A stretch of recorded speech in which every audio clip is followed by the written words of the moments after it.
I guess we're always talking about if size matters. We'll never settle this debate. Just kidding. It just seems extremely unlikely that if you had a human with like trillion times more neurons that it wouldn't be smarter. And oftentimes when you're doing hyperparameter optimization in machine learning algorithms, if you're changing a parameter and at the edge of the range of the parameter, let's say it's 0 to 1 you change, and at the edge you get the best results, well, you can't stop that. You have to put it to 2 to 3, and then let's say at 3 it starts to go down, then you know the edge of the table. And so if what he said is true, then what my guess is that they kept just increasing the parameters and then eventually the performance decreased. I thought we'd do something different because the world is changing so fast. I think everyone's overwhelmed with all the news, so I thought we can go through some interesting things I saw this week. Hey Chris, what's up, man? Hey Brad, how are you doing?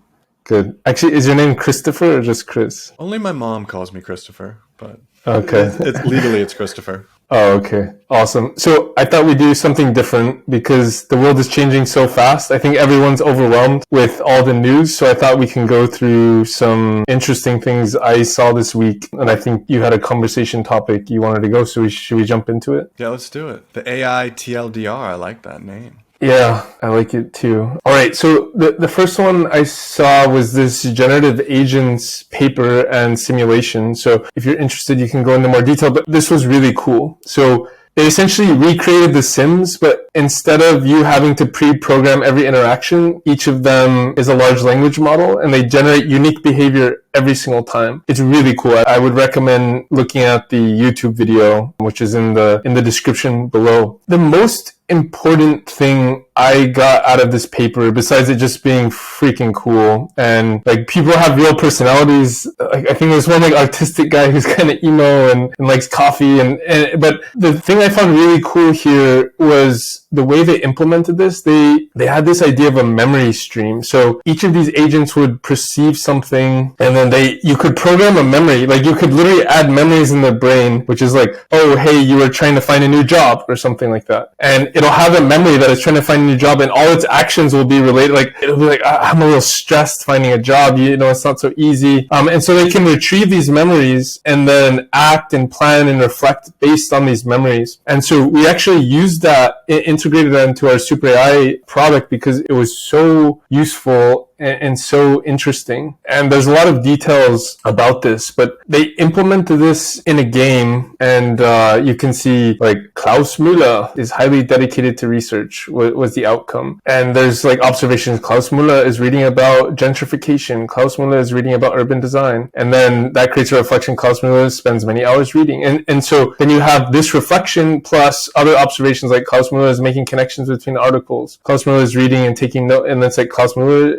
is engaging in research activity. And so it just there's a lot of person-like attributes to here. And so there's a lot of really cool things that we can use in an actual AI product, but on its own, it's interesting. So anyways, those are kind of the things I wanted to talk about there. Yeah, it's cool. One thing it made me think about is that generative AI television show, Nothing Forever. I'm not sure if you've heard about it. I haven't seen that, yeah. It's been I think since like December 2022, they're using GPT-3, and it's based off of kind of like Seinfeld. So it's this situational comedy where all of the really janky animations and all the dialogue and everything, it's just constantly, it never ends. It just goes on and on and on and on. It's bizarre, but like it's captivating in that it's so bizarre. Wow. So this kind of made me think of that. Like obviously it's sort of a gimmick. Some people find it entertaining, but like if you start giving these characters memories and you start giving them these intentions, it's like that could become something, Yeah, and you have this emergent social behavior. Like I have this example here. I'm planning a Valentine's Day party at Hobbs Cafe, and then that percolates, and it's I'm organizing a reasoning night for Valentine's party.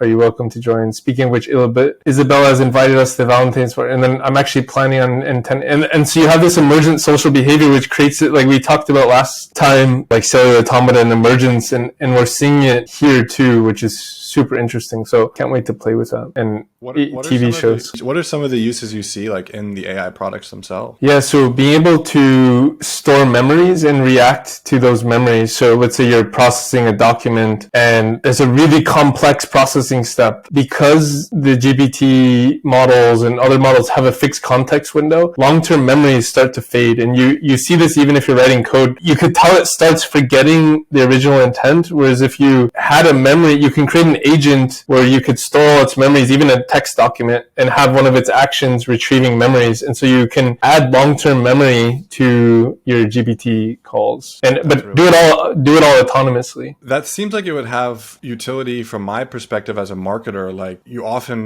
you want the model to understand about your company, about your brand, about, your kind of unique elements of the company that you're trying to get it to maybe write copy for. And you have to keep telling it over and over again, like, focus on this, focus on that. But if you could just create one that sort of like understands these things as part of its memory, has a memory of your brand, so to speak, It seems like it would make this a lot more useful. Right. Awesome. So the next one I wanted to go into was this Adobe Firefly for Adobe Video. I think this was cool. And I think everyone's thinking this is obviously good for Photoshop. And if you watch this video, it's a concept video, but change it to a cool morning, change it to golden hour, brighten face. This is what we're all doing with code. And it's like analyze the transcript. And so this looks really cool. And I think this is something we've all been waiting for. It just reminds me, and again, it's concept video, so I'm not sure what is actually going to be implemented. Like there's a lot of promising things, but I've been waiting for this. I mean, I've been a Photoshop user for, I don't know, maybe 20 years plus, and I've always hoped for something like this. I'm also hoping for something in Figma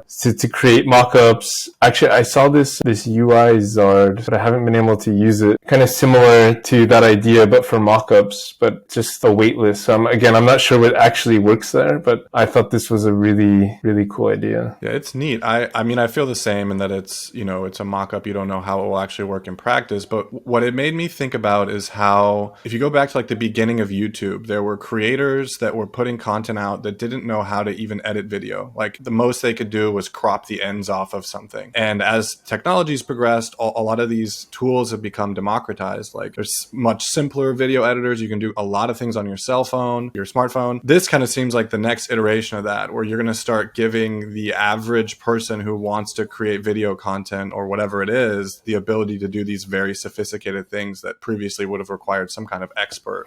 So it's exciting, man. I think this is really cool. What I've noticed just using this as a coding assistant, what it does is it changes what's important. So previously, if you're going to do graphic editing, video editing, it was important to know how to do it. So the subtleties of the tool or the subtleties of a C++ or Python programming language, but it's changed that from how to do it is really important to just what you need to do and why you need to do something. And I find that really interesting. It's kind of like having good taste. You need to execute subjective taste on this and make judgments that are kind of subjective instead of focusing on like going frame by frame and augmenting something in this very tedious manner. Yeah, awesome. So the next thing is Open Assistant. So I like this guy, Yannick. He's really funny. And he started just by reviewing papers, but he has this kind of mercurial personality. And he has this like very big urge to like take on the establishment and stay true to himself and open source. And he's really entertaining to watch. And he just released this project called Open Assistant. And he says the future of AI development depends heavily on high quality data sets and models being publicly available. So really cool mission. And there's a really cool demo about this. So you can say things like, I heard 1 + 1 = 5. No, that's incorrect. Please double check your arithmetic. And so it's actually quite good. And I think it's using the Llama model behind the scenes, the 30 billion one that Facebook developed. Well, what if you change the axioms of mathematics? then can it be true? And I made a typo, so let's see if it can handle that. We're going to change the axioms, and anything can true. So, I mean, it's actually quite good. That's not an easy question. So, what are the axioms of addition? I'm curious about that. But anyways, I'm quite impressed actually by that. So anyways, why I find this important is because I think also what we're going to talk about later, and there was another open source project, maybe we'll talk about it next week, but they're trying to make something as good as GPT-4 and release that. And they started just by getting the data, because that's the most important thing, is having clean data. And then the next step is they're going to release the code to do it. They need a bunch of compute, but I do agree that this is necessary to give people good data. I don't know how they're going to solve this thing of like, okay, if someone's not monitoring it, that's a good person. Like, you could use this for so many different things, right? And I'm in general a believer of letting the free market do things, but it is a little scary, honestly, to release this. But I do think it's the right thing to do. And I like this guy, and I think he has good intent. So is the idea that he sort of wants to create a version of GPT that's accessible to anyone and more transparent in terms of how it was actually built and trained and all of this? Yeah, I think if they could do that, they would do that. I think this is the first step maybe to something like that. And I think this open assistant is more like, let's make chatbots available to people as a first step. Yeah, I watched a bit of his intro video on it. I enjoyed his sunglasses. I couldn't fully grasp exactly what he was trying to do that was different, I guess, than like what's available to you. Yeah, I'm not sure either. I think I need to look more into it. That just caught my eye, and I really liked. All right, let's keep going. So Marky Mark announced Dino V2, which we're now moving into the world of computer vision, and we're seeing some really good results. And I actually think Meta's in a prime position to be a big competitor of OpenAI. I mean, they have a culture of moving fast, whereas Google has a culture of moving slow but high quality, and they obviously have a ton of data on the Facebook platform. And this is really impressive results. So it may not seem impressive if you've never tried to do this stuff on your own, but what they're doing here is extremely difficult, and you need to take not a general purpose model, but fine tune a model on this dog data. And they had the original Dino or Dino, whatever you want to call it, and it was already good. And the second version is much better. And so it's quite impressive. And they have this segment anything. And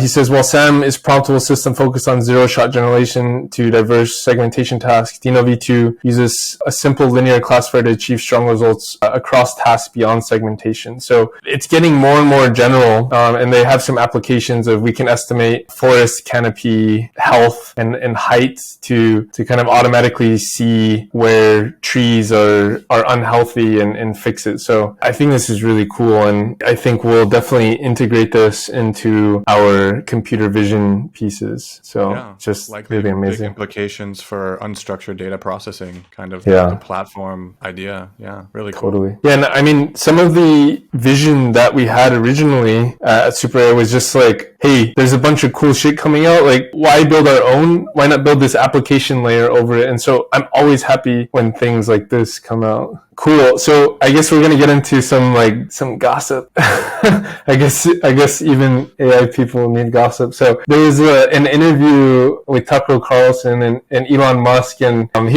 was totally ragging and dissing on OpenAI. And he's like, they tricked me. I thought it was going to be open, but OpenAI is closed. And Sam Altman, who I really like as well, he's like, well, we didn't have any money, so what were we supposed to do? So both sides like make sense. But then Elon's like, I'm going to make my own. And I just saw an article that they bought something like, it was like 100,000 GPUs at Twitter, and then he's like, why doesn't Elon Musk sue OpenAI? He's like, wait for it. So I don't know, but I don't know if he's joking, but that's a company too, like X.AI or something. Oh yeah. So anyways, that's not super relevant, but I don't know, I'm not super into gossip, but that was kind of cool. Well, I mean, you did mention that like TruthGPT comment that he made. I watched a bit of the interview that you're referencing, but he says in there like, I want to create this TruthGPT GPT and its goal will be to understand the universe. And I think that this might be the solution to AI safety, because if it's interested in the universe, it wouldn't want to destroy humans because we're an important part of the universe. And I found that logic to just be like it could very well decide that we're not an important part of the universe, as it learns about the potential for life beyond our planet. But yeah, I don't know what to say about the gossip, the Sam Altman, Elon Musk feud. There's probably parts unknown. Right. Well, I also find it funny that Elon was like, we should pause AI development. Yeah.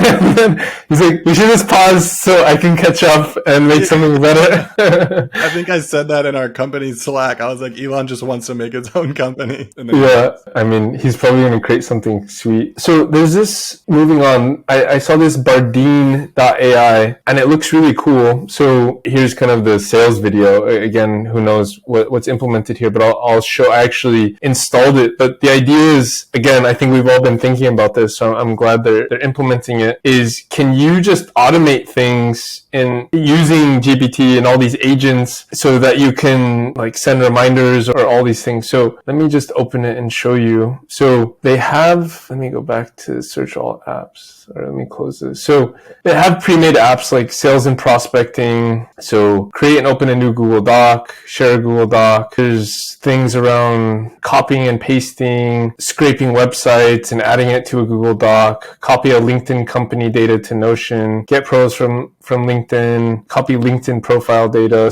or share Google Drive with event participants via email. So I think this is the first step into these agents. So we're seeing a lot of agents with AutoGPT, Baby AGI, where these things can act autonomously and you can give them tools and give them commands. And I think there's just this big effort and work to connect all this stuff together so that you can have this agent language model at the top orchestrating all of this. And it's a really nice UI. And I think this is a cool step forward, and I might try to use it. I don't know if it's useful yet, but it looks like the next Zapier. Yeah, I saw Zapier has something like you can use natural language to create the integrations that previously you would have to go through like a bunch of arduous, complex steps. And yeah, you sent me this and I thought like, yeah, this seems like a logical next step. Maybe even the next layer is like it's determining what to do based off of what you're doing. So it monitors you in some way, and then it figures out like, hey, do you want to schedule it? Like Google tries, right? Like it pulls things out of your email and it's like, hey, do you want to schedule a meeting or something? But it's like often irrelevant. So also, what's his name? The founder of LinkedIn, Reid Hoffman. I think he funded or co-founded another company where they're taking that idea to the extreme where they actually take over your mouse movements of the computer and the keyboard. So instead of doing this kind of API integration, they're like, actually, can we just take over, like it's like self-driving car. Can we just take over the mouse and the keyboard, which is the most generic thing you can do, and then automate it? I thought that was cool. I think it's called like Anthropic AI, maybe. Interesting. Okay, I found this prompt engineering daily. And by the way, no one's paying us to say this, but I found these quite interesting. I like this. I think we'll implement something similar, but it's like make Chat-GPT, right? Like there's kind of some fun things here that you should take a look at that's quite interesting. Yeah, I was clicking through some of these. My criticism of it was like some of the output, even in the examples for like, write me some ads. It was like really generic ads. Oh, really? Commercial style. But it's totally useful and I get why. It streamlines a lot. I've read about this like emergence of the prompt engineer. In some cases, people in like my field, creative people sort of pivoting into this with the hype around generative AI. And one of the criticisms of it was like, well, how long will this be a thing before the AI just sort of figures out how to prompt itself or to prompt you to prompt it better? So there's this sort of meta element to all of it that's kind of interesting. Yeah, I think my view is in a way humans are much higher in the AGI continuum than machines, and we still need intervention to prompt each other. And there could be a case where, because oftentimes, even if you have the most brilliant person, you just have to communicate, right? And sometimes you're like, do this, but let's say you are bad at communicating, they did this, well, whatever they interpreted as this really well, because they're very smart. But you just didn't communicate what you wanted well. And so there's probably still this idea of a creative person prompting it and coming up with ideas. I think it's this evolving thing, because like you had an artist, and an artist back then needed to crunch blueberries and flour to get blue, and this red flour to get red, or whatever they used. And so that was a part of being an artist, and the best artist knew how to get the right blue color to make their blue painting. And then eventually the artist just buys blue paint and goes, and then, but you still need to use the brush. And then there's the digital artist who doesn't need to learn the subtleties of a brush, like, oh, I need a new brush, or I need to turn it this way. They just go on their computer and do it. And then eventually you don't even need to do that. You just need to have a good idea. And so maybe all the ideas will be taken over by AI too. And in that case, I think we're already in the singularity, and I don't know, then we just sit on a beach and do something. But I don't. Once they have good ideas, we know we're in the singularity. I like that. Yeah, exactly. But I still think for a really long time, it's not going to get rid of creative people, because they need good. It's just going to shift from the how to the what and the why. And I think your comment about the importance of communication, if you think about it as like prompting a really smart person, like you said, that's like management to some degree, right? And there's different managers for different types of people. If you're working with like broad swaths of creative people, you need to know how to maybe communicate things visually, understand the nuances of what you expect from their output. And if you don't know those things and you just try to say like, do this, they're going to maybe do something and it might be all right. But then when it's not what you wanted, you reflect that back on them when maybe it was really, you were a bad prompt engineer. Do you know what's funny, Chris, is since I've been prompting so much, it's actually made me better at communicating with other humans. So because I think more formally in terms of like how I want to prompt. And so today we were having a stand-up, and one of my engineers asked a question, and then I realized it was like a very general question, and I knew he probably had something specific in his mind and didn't want me to answer in a general way, but I could only answer it. And so I was like, what kind of output, or like what kind of response are you looking for? Like, what would be an example response you're looking for? And then he was like, well, I would actually like to know what the user journey is for this. And so it was like, I only ask that because I know when I'm asking GPT things and I don't tell it what kind of output I want, sometimes it'll do it. And so that's just a funny little example, but I'm just being more aware of how I ask people things and what I actually want, and trying to help them. It sounds weird, but it's like sometimes you learn, like if you want to know the size of this table, you have to go outside the table and find the boundary to know where it's at. And so sometimes to know more about ourselves, it's interesting to interact with not ourselves, like this alien that we call GPT, because it's not like a human. It actually teaches you about humanity and how to communicate better and more precisely. Yeah, that's super interesting. And in your example, you were even thinking about the prompt for you. You were like, what do you want from me? And it's... Oh yeah, I was helping him design the prompt for me. I guess AI will do that too. It's like, hey, this is what you prompted me, but maybe you wanted me to prompt this, or like, did you want this? And then you kind of do it, and then it generates it. Yeah. And I've even seen like in Chat-GPT, sometimes if you ask it to regenerate a response, it will show you two outputs sort of next to each other and be like, is one of these better, or are they the same? I haven't seen that. It's kind of interesting, but... All right, should we move on to your topic you wanted to talk about? Yeah, let's do it. So I think it was late last week, there was an MIT event, and at it, Sam Altman was quoted saying, I think we're at the end of an era where it's going to be these giant models and we'll make them better in other ways. And he goes on to talk about how we focus too much on parameter count. He literally says we're not here to jerk ourselves off about parameter count. And so, okay. I mean, so to like start it, like, how do you feel about these comments just broadly? Well, I can't really I was trying to find that video because sometimes news is very misleading. And so I don't know if he actually said this stuff. So I will just assume he said it, but I don't even know if he did say it. So I don't want to start spreading false news. But so I don't know. I mean, they're the ones doing experiments on that. I'm not. And so I can't really say. All I could say is, I think we talked about this a few times ago, and I just made the analogy to the edge of the table. And oftentimes when you're doing hyperparameter optimization in machine learning algorithms, if you're changing a parameter and at the edge of the range of the parameter, let's say it's 0 to 1 you change, and at the edge you get the best results, well, you can't stop there. You have to put it to 2 to 3, and then let's say at 3 it starts to go down, then you know the edge of the table. And so if what he said is true, then what my guess is that they kept just increasing the parameters, and then eventually the performance decreased. That would be my guess. And so what would seem odd to me is that the age of bigger brains is over. Like, maybe that's true. It just seems extremely unlikely that if you had a human with like trillion times more neurons that it wouldn't be smarter. Like, that just doesn't make sense to me. If it's true, then there's some kind of crazy new way of thinking about things that is just going to be surprising to everyone. So I think that article, if I had to guess, I think that article is like over sensationalizing probably something he said, taking it out of context. And what my guess is, again, this is all speculation, is that they hit some kind of blockage where the blockage isn't more parameters, but the blockage is data. And so I think, and maybe some other optimizations, like if you use GPT-4, it's super slow, whereas GPT 3.5 is very fast. So maybe they did it and it just like printed one letter every 10 minutes or something. So I think if I had to guess, the comment is we're blocked by now, right this moment, on something other than the parameter size. Yeah. And so we need to catch up on data, we need to catch up on compute, and then keep going. That's my guess. Yeah. I mean, in the TechCrunch article I pulled these quotes from, he even talks about there's physical limitations. Like, we can't build more compute. It's just like we spent a bunch of money. It's like there's a blocker there. The other thing it made me think about is like diminishing returns are still returns. So yeah, it doesn't mean it's like it's game over or that you're not going to see improvements. It just means that maybe in the current moment it's not GPT-3 to GPT-4. So I guess we're always talking about if size matters. We'll never settle this debate. Just kidding.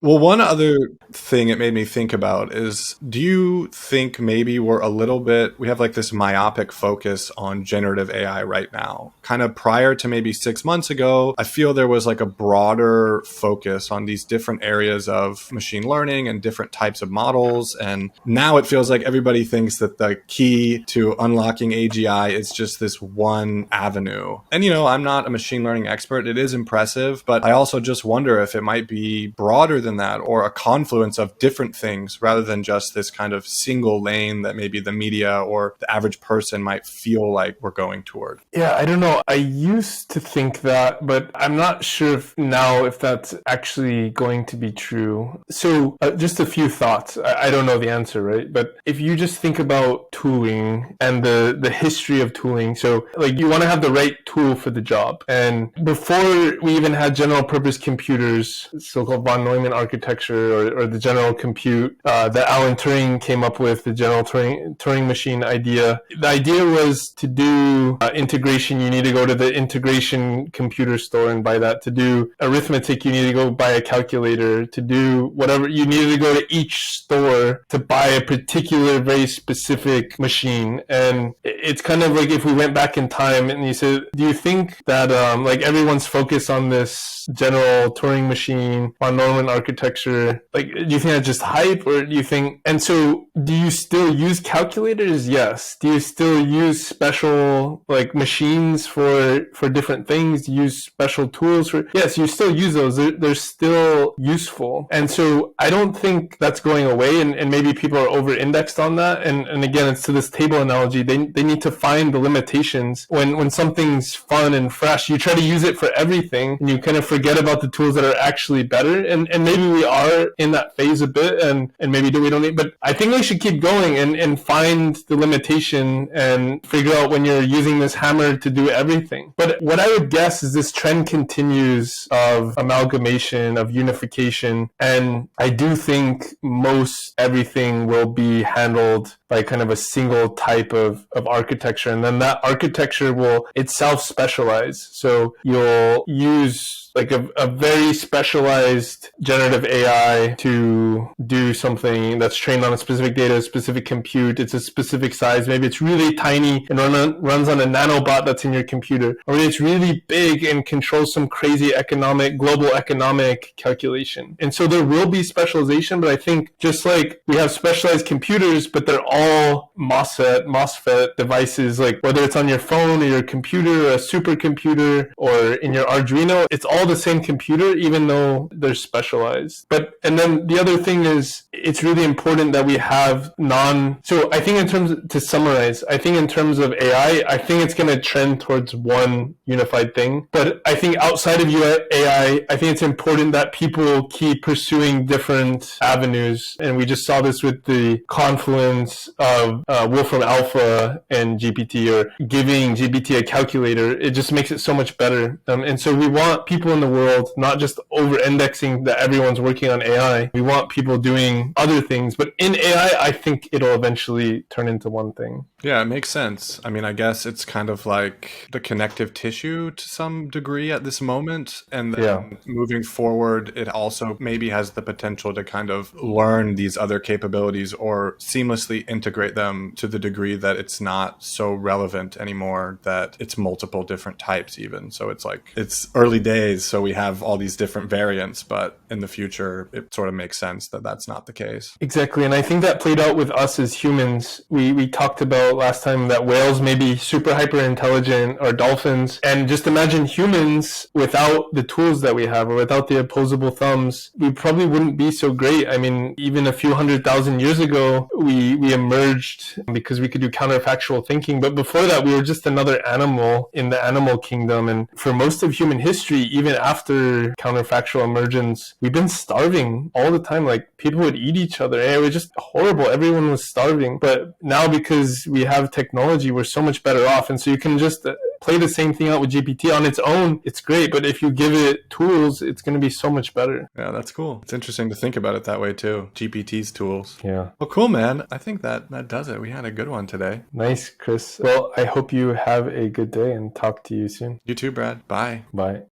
Hey, thanks for watching. I think it's super important to keep up with the latest AI news, and I think it's great that we spread the knowledge of AI to everyone. But I wouldn't subscribe or like this channel. Instead, just go on a walk outside, meet some people, and enjoy your life.